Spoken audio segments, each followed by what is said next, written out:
Bonjour tout le monde et bienvenue sur Money Tree, le podcast qui vous parle d'investissement et de finances personnelles au sens large et sans tabou. Je suis Julien Calamotte, investisseur passionné et auteur du livre à succès S'enrichir grâce à l'immobilier. J'avais envie de partager ma façon d'investir, forcément, mais également de découvrir avec vous de nouvelles façons de faire fructifier notre argent. C'est pourquoi j'ai créé ce podcast pour y recevoir des invités qui nous partagent leur savoir et leurs expériences en toute simplicité. J'espère sincèrement que les échanges que je vais avoir avec l'invité du jour vont permettre d'enrichir vos connaissances autant que les miennes. Je vous souhaite une excellente écoute. Ça y est, on y est. Vous l'attendiez, ça fait une semaine que vous attendiez ça. On est avec Natacha et on va parler de comment analyser un projet crypto. Je sais que c'est un sujet important parce que beaucoup d'entre vous veulent se lancer dans l'investissement dans la crypto-monnaie, acheter des cryptos, etc. Et savent pas trop par quel bout le prendre. Alors tout le monde connaît Bitcoin évidemment, on en parlera plus tard d'ailleurs de tous les différents types de coins. Mais comment aujourd'hui on peut analyser, Natacha, un vrai et bon projet dans la blockchain et dans le monde de la crypto-monnaie? Alors en fait, il y a plusieurs questions que vous devez vous poser quand vous voulez mettre de l'argent sur un projet. Voilà, c'est comme un projet immobilier. Quand vous voulez investir dans l'immobilier, vous regardez différents paramètres, le secteur, le prix d'achat, le prix de revente, enfin plein de choses. Dans les crypto-monnaies, c'est pareil. Si c'est pour, c'est bien être dedans, je pense. Mais si c'est pour mettre 50 € sur une crypto-monnaie dont on a entendu parler, 200 sur une autre et ainsi de suite, en fait, ça n'a pas de sens. Si vraiment vous voulez vous mettre dans cette technologie-là, il faut apprendre à comprendre le projet et à vous poser les bonnes questions avant de mettre votre argent dedans. Moi, personnellement, ce que j'ai fait entre les formations que j'ai pu assister, les livres que j'ai lus, etc., je me suis fait en fait une checklist. Ok. Je la vois, elle est balèze quand même. Ouais.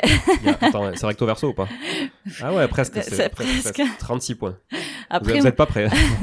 Après, moi, c'est vrai que ma stratégie, c'était de gagner ma vie avec ça. Donc, il fallait quand même que je me sécurise au maximum. C'était pas un hobby juste de côté. Donc, du coup, il fallait quand même que je blende ma checklist. Et carrément. C'est très pro, en tout cas. Merci. Et c'est ce qu'on appelle la partie analyse fondamentale. Donc, le projet. Ok, oui, comme l'analyse fondamentale d'une action quand tu veux investir en bourse, enfin l'analyse fondamentale de la société qui émet les actions en l'occurrence. Okay. Tout à fait. Donc du coup, j'ai 36 questions. 36 questions et je mets jamais mon argent quand j'ai pas répondu à ces 36 questions. Quand t'as pas répondu à ces 36 questions par oui, ou même si t'as quelques noms... Ah non, j'ai quelques noms. T'as quelques noms. Il y a toujours une part de risque. Bon, ça, t'es exigeante, mais pas trop quand même. Voilà. Mais les fois où j'ai mis de l'argent sur des crypto-monnaies et avec un peu la FOMO, la peur de perdre une opportunité. Ouais. FOMO, pour ceux qui savent pas, donc c'est FOMO, c'est Fear of Missing Out. T'as vu, mon accent est pas mal. Hein. Il est pas mal. Et donc, c'est la peur de passer à côté de quelque chose. Donc, c'est ce qui fait que les gens achètent de manière déraisonnable des choses juste parce que tout le monde est en train de le faire et qu'ils ont l'impression qu'ils vont manquer la bonne affaire. C'est ça. Et les fois où j'ai fait ça s'est pas bien terminé. Donc, du coup, je l'ai fait 2 fois. Et personnellement, je le referai plus. Parce que des opportunités, il y en a toujours. Il suffit d'aller les trouver, mais de prendre son temps et de bien réfléchir. La patience. Tout à fait. Et donc par exemple, alors je vais pas vous citer peut-être les 36 questions, mais par exemple, regardez ce qu'on appelle le livre blanc, le white paper. Chaque crypto-monnaie doit obligatoirement posséder ce document-là. C'est comme une roadmap du projet. Dedans, vous allez trouver beaucoup d'informations importantes qui sont les fondateurs, comment est répartie financièrement l'entreprise. Si c'est que 1 ou 2 personnes qui détiennent les fonds, ça peut être dangereux, puisqu'ils vont faire la pluie et le beau temps sur le prix de l'action. Voilà, depuis quand elle a commencé? Est-ce que c'est une crypto-monnaie qui est très visible? Est-ce que beaucoup de monde suit ce projet-là? Ou vraiment, est-ce qu'il est tout au début et c'est réellement intéressant de se positionner maintenant? Ou est-ce qu'il y a le temps? Est-ce qu'il répond à une vraie problématique? Voilà, donc toujours la même chose, est-ce qu'il apporte une solution dans notre monde actuel ou est-ce que ce qu'il y a derrière n'est pas vraiment intéressant? On le trouve où ce livre blanc? Et en fait, quand vous allez, que ça soit sur CoinGecko ou sur CoinMarketCap, tout en haut en gauche de la page, vous avez le site internet de la crypto-monnaie dont vous êtes en train de regarder le cours. Vous cliquez dessus Ok. et du coup, vous avez accès au site de la crypto-monnaie et dedans, vous avez, des fois on peut l'acheter directement là-dessus, vous avez donc ce white paper qui vous permet d'analyser ça. Après, pour ceux qui sont pas bilingues, il faut s'accrocher parce qu'ils sont uniquement en anglais. Non, forcément. Donc voilà, il faut bien se renseigner là-dessus. Ok, très clair. Et si par exemple ce white paper fait que 2 pages, c'est pas bon signe. Ouais. Il faut quand même qu'il y ait de la contenance à l'intérieur. Ok. Voilà. Qu'est-ce que tu regardes d'autre dans ce white paper? Par exemple, si cette crypto-monnaie a une utilité commerciale, Ça veut dire quoi? Ça veut dire sa capacité à générer du chiffre, de l'argent, c'est ça? Enfin, à vivre Oui. aussi? Oui. C'est ça? Ok. Si le logo, c'est tout bête, hein, mais ça fait partie des indicateurs. Ah ouais, le logo? Si le logo est bien travaillé, on le voit généralement, les entreprises assez solides, elles ont quand même des logos qui sont bien travaillés. Tout ça, c'est des petits indicateurs qui vous permettent de repérer. Personnellement, quand je travaillais en banque, pour détecter les faux documents, les fausses factures de déblocage de travaux, des choses comme ça, c'est la première chose qu'on regarde. Ok. Voilà, c'est tout bête, mais faut y penser. Après, à côté de ça, tu as aussi des marketeurs qui sont très bons dans la forme. Et, oui, où le surtout fond avec ne vaut pas l'intelligence artificielle maintenant, c'est très facile de créer un logo sympa. Après, est-ce que ce token, est-ce que vous le retrouvez sur beaucoup de plateformes? Ça aussi, ça peut être un indicateur. Les plateformes dont tu parles, c'est quoi? Des plateformes d'achat, ça peut être Binance, voilà, toutes ces plateformes d'achat. Donc Binance, c'est la plus connue. Ouais. Oui, pour le coup, il y a beaucoup de cryptos qui sont effectivement hébergés sur Binance, alors que Coinbase sur Kraken, par exemple, t'en as beaucoup moins. Il y en a moins, ouais, tout à fait. Okay. Mais ça, il faut le regarder parce que si on la trouve que sur une plateforme et qu'elle est pas du tout connue, il faut quand même vérifier où ça part. Et ce qu'on disait dans le podcast précédent, du coup, retrouver justement le lien de direction de cette plateforme, les opérations qu'il y a eu, etc. Mais par contre, si tu veux par exemple faire une ICO, donc c'est-à-dire rentrer avant que acheter des coins en avant-première, on va dire, hein, donc on pourra peut-être définir ce que c'est, mais c'est comme une IPO en bourse, hein, donc c'est Initial Coin Offer, c'est ça, donc ça veut dire que tu achètes avant de... T'as vu, mon accent est encore très bon. Et très bien. C'est mes années au Canada, ça m'informe un peu. Mais non, mais du coup, si tu veux rentrer là, effectivement, là, t'es sûr qu'elle n'est listée nulle part, puisque c'est que l'émetteur du projet qui émet ces coins. Donc là, c'est pleine confiance au white paper. Tout à fait. Et pleine confiance aussi en soi-même, parce que dans ma liste de 36 questions, il y a un pourcentage auquel vous n'aurez jamais une personne qui vous dira oui, c'est le bon choix. Et ce pourcentage-là, en fait, c'est votre confiance en vous-même, en votre jugement et en votre analyse. Et en votre croyance au projet. Donc, il est faible ce pourcentage-là, mais au moment de prendre la décision, surtout quand on met un certain montant dessus, il revient en tête et il faut avoir confiance en soi et en son analyse et être sûr de ce qu'on fait. Et notamment pour les ICO, cette part-là, elle représente un pourcentage plus important parce que vraiment, on est au tout début du projet. Et donc, le risque est proportionnellement est beaucoup plus important que si dès maintenant, on achetait du Bitcoin, par exemple. Ouais, très clairement. Ok. Bon, moi, je l'ai fait une fois. Je pense que j'ai eu un peu de bol aussi. Tu vois, j'avais analysé un minimum quand même, mais je l'ai fait. J'ai fait une seule ICO. Bon, au final, ça m'a bien réussi, mais. C'est sur laquelle? Ça s'appelait Sensi Trust. C'est possible, Sensi Trust. C'était un projet italien sur une marketplace de job, en fait, donc dans l'offre d'emploi, qui digitalisait un petit peu tout ça. Et j'avais trouvé le projet assez sexy, plutôt bien écrit, plutôt bien fait. Tu vois, c'était assez rassurant. Et donc j'avais acheté, je sais pas, j'avais dû mettre 500 €, tu vois, c'était pas non plus un gros risque. Mais au final, je me suis retrouvé à swap sur MetaMask, donc à échanger avec une autre crypto sur MetaMask pour 5005, tu vois. Donc au final, j'avais fait x11, enfin x10, x11, et du coup ça m'allait très très bien. Mais honnêtement, je sais même pas comment j'ai fait. Tu vois, je me suis, parce que je sais pas, j'avais ça dans MetaMask, donc à un moment, tu vois, il te propose, tu sais, quand tu veux swap, il te propose je sais pas, j'avais swap en Ether ou un truc comme ça, et donc du coup, il te dit, ça peut vous valoir tant en Ether. Bon, en plus, tu sais que le swap sur MetaMask, c'est pas vraiment le meilleur moyen de revendre tes trucs parce que les frais sont quand même assez importants. Et puis, voilà. Mais finalement, je m'en étais pas trop mal sorti. Et en fait, c'était que de l'intuition, hein, franchement. Je veux pas du tout dénigrer ta liste de 36 critères, au contraire. Hein, je pense que c'est beaucoup plus pro ce que tu fais, toi. Mais finalement, je l'avais fait un peu par hasard. Ouais, voilà. Donc, mais si j'avais eu cette liste-là, peut-être que je l'aurais pas fait, finalement aussi. Tu vois, ou peut-être que je l'aurais fait encore plus. C'est-à-dire, j'aurais pris plus de risques encore, mais en connaissance de cause. Tu vois, voilà. Et moi, je l'ai fait sur une. de façon réfléchie. J'avais mis $7 000. Merci de préciser. J'avais mis $7 000 et j'ai récupéré 190. 190 ? Putain, c'est pas mal. 190 000. Hein. Oui, 190 000. Ouais. On joue pas dans la même cour. Hein. Et je l'ai fait une autre fois, mais à plus petite échelle, parce qu'on en parlera prochainement, mais c'était ce qu'on appelle un shitcoin. Donc, je savais que le risque était énorme, mais bon, j'avais envie de jouer.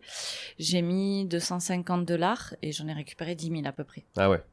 Voilà. Mais du coup, j'ai pas mis les mêmes montants. Ouais, le shitcoin, c'est genre notamment celui qui avait fait pas mal de buzz à cause ou grâce à Elon Musk. C'est Shiba, c'est ça ? C'est celui-là qui m'a rapporté 10. Ouais, voilà. Voilà. Moi aussi, j'ai acheté, mais un peu trop tard. Du coup, il m'a rien rapporté. J'ai perdu pas mal de pognon. Je suis arrivé après la bataille, tu vois. Voilà. Dommage. Il y en aura d'autres. Ouais, il y en aura d'autres. Okay. Bon, cool. Qu'est-ce qu'on peut regarder encore On peut regarder aussi, quand on achète une crypto-monnaie, ce qui est important, c'est où est-ce qu'on va la stocker, sur quelle wallet on va la mettre. Parce que c'est bien d'en acheter une, mais après, si il n'y a aucun portefeuille de stockage, ben, ça peut être un indicateur. Et c'est une notion de risque qu'il ne faut pas mettre de côté. Donc ça veut dire que si tu peux l'héberger nulle part, t'en fais quoi au final ? Tu la laisses sur la plateforme. Tu la laisses sur la plateforme émettrice ? Oui. Ouais, ok. Et du coup, le risque est plus important. Donc, il faut regarder ça. Et du coup, ça veut dire que si on peut pas la mettre dans une wallet, ça veut dire qu'on peut pas, on peut pas la sécuriser et on n'est pas réellement détenteur de la crypto-monnaie, puisque si la plateforme ferme, on n'a plus rien. Ouais. Donc ça, c'est important.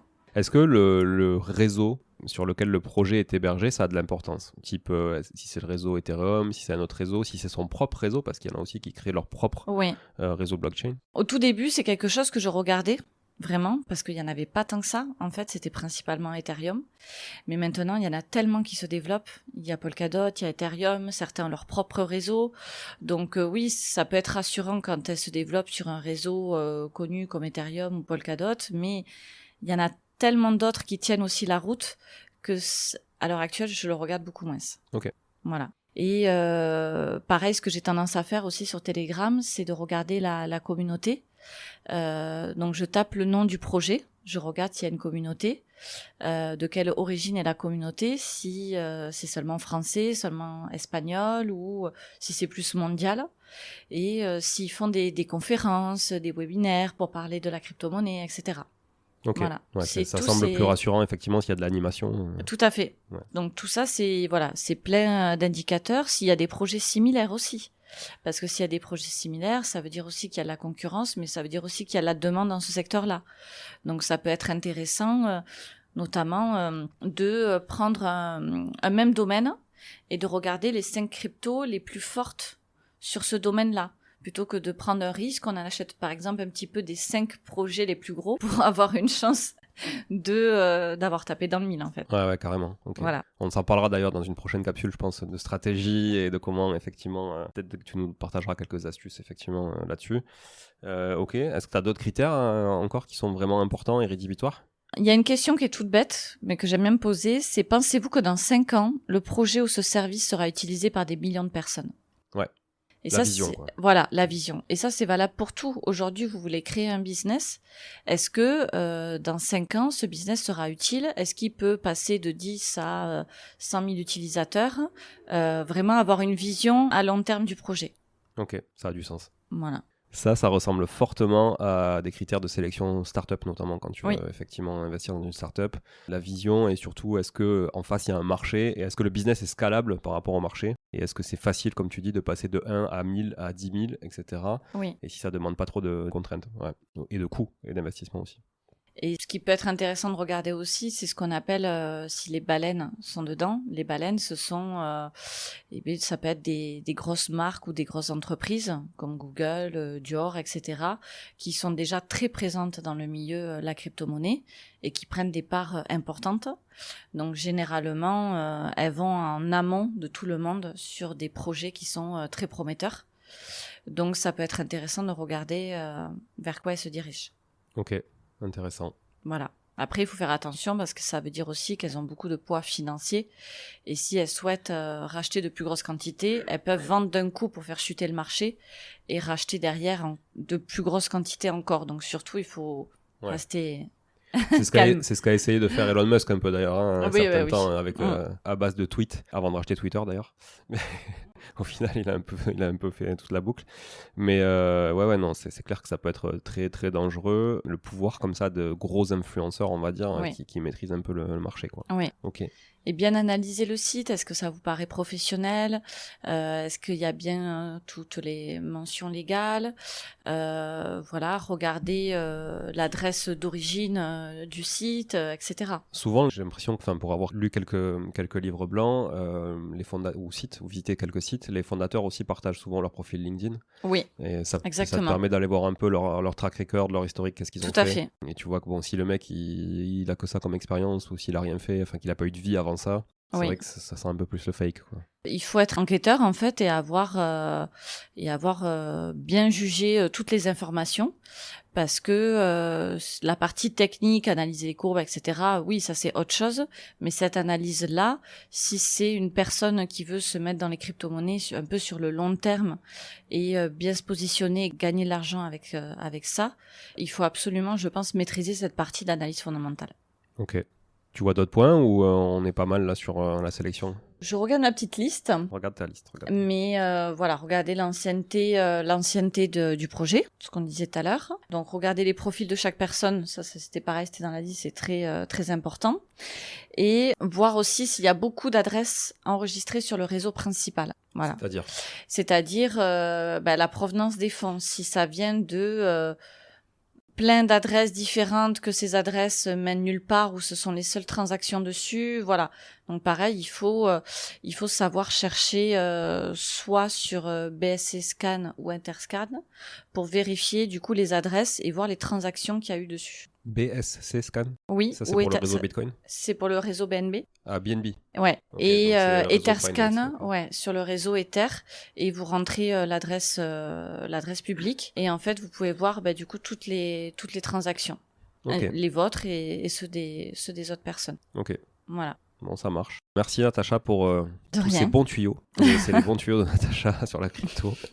On a les cryptos de Caro avec Caroline Jurado. On va avoir les tuyaux crypto de Natacha. C'est ça. Voilà. Merci beaucoup. On va se retrouver dimanche prochain pour une prochaine capsule crypto. Ce que je te propose, c'est qu'on va parler des types de coins dimanche prochain. De qu'est-ce qu'il existe comme type de coin, parce qu'on connaît tous Bitcoin, l'Ether aussi est un peu connu sur le réseau Ethereum, etc. Mais il y en a plein, on le disait, il y a plusieurs milliers de crypto-monnaies et donc de coins. Et puis tu vas nous expliquer un peu la différence avec tout ça la semaine prochaine. Voilà. Ça marche avec grand plaisir. Merci à tous en tout cas d'être là, toujours présents le dimanche et tous les jours de la semaine. Et à très vite, à bientôt. Ciao, ciao, ciao. Bon, si vous êtes là, c'est que vous avez écouté jusqu'au bout et a priori, l'épisode vous a plu. Si c'est bien le cas, n'hésitez pas à le partager autour de vous. Notez ce podcast sur Apple Podcast et Spotify en laissant un commentaire 5 étoiles. Je ne vous le répéterai jamais assez, mais c'est grâce à vous que ce podcast vit aujourd'hui et peut continuer de vivre en vous proposant un contenu toujours plus qualitatif. Merci encore, je vous retrouve très vite sur un nouvel épisode de Money Tree. En attendant, je vous souhaite la meilleure des réussites dans vos projets et un bon enrichissement. À très bientôt.